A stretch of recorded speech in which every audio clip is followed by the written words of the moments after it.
Hello student, welcome back to our channel chemistry champion. आजच्या व्हिडिओमध्ये आपण पाहणार आहे मेटॅलिक बॉन्डिंग म्हणजे काय। याच्या अगोदरच्या दोन व्हिडिओमध्ये आपण बघितलं आयोनिक बॉन्डिंग म्हणजे काय आणि कोव्हॅलंट बॉन्डिंग म्हणजे काय, आणि आजच्या व्हिडिओ लेक्चरमध्ये आपण पाहणार आहे मेटॅलिक बॉन्डिंग म्हणजे काय। जर का तुम्ही आयोनिक बॉन्डिंग म्हणजे काय आणि कोव्हॅलंट बॉन्डिंग म्हणजे काय आणि केमिकल बॉन्डिंगचा व्हिडिओ जर का बघितला नसेल तर चॅनलला सबस्क्राईब करा आणि व्हिडिओ बघा, तेव्हाच तुम्हाला मेटॅलिक बॉन्डिंग काय आहे हे कळेल।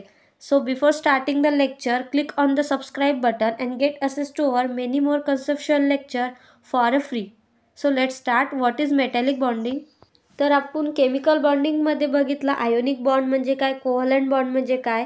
आयोनिक बॉन्ड कशामुळे होते, आपल्याला माहिती आहे की आयोनिक बॉन्डिंगमध्ये इलेक्ट्रॉनचं कंप्लीट ट्रान्सफर होतो आणि कोव्हॅलंट बॉन्डिंगमध्ये इलेक्ट्रॉनचं म्युच्युअल शेअरिंग होऊन बॉन्डचं फॉर्मेशन होते। परंतु मेटॅलिक बॉन्डिंगमध्ये तसं न होता बॉन्डचं फॉर्मेशन होते। तर ते कसं होते, मेटॅलिक बॉन्डमध्ये इलेक्ट्रॉनचं ट्रान्सफरही होत नाही आणि इलेक्ट्रॉनची शेअरिंगही होत नाही।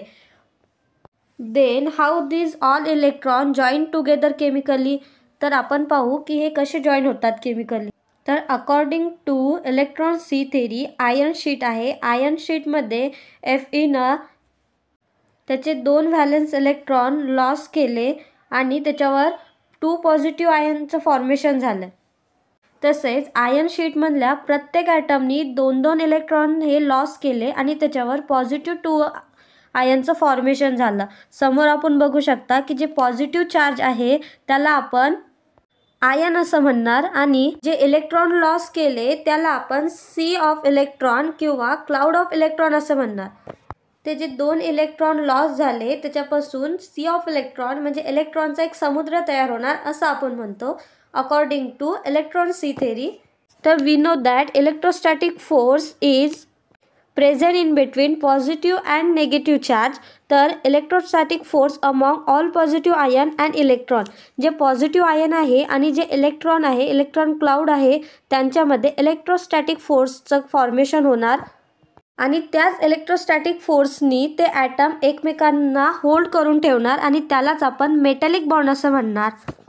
तर according to electron sea theory metallic bond कसा फॉर्म होतो, इलेक्ट्रोस्टॅटिक फोर्स ऑफ अट्रॅक्शन आहे, त्यामुळे 2 ॲटम एकमेकांना होल्ड करतात आणि त्या होल्डिंगला त्यालाच आपण मेटॅलिक बॉन्ड असं म्हणतो।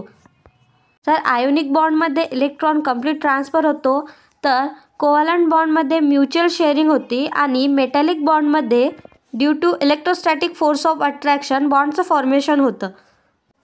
तर यावरून तुम्हाला कळालं असेल की मेटॅलिक बॉन्ड म्हणजे काय। जर व्हिडिओ आवडला असेल तर चॅनलला लाईक करा, शेअर करा आणि सबस्क्राईब करायला विसरू नका। Keep watching.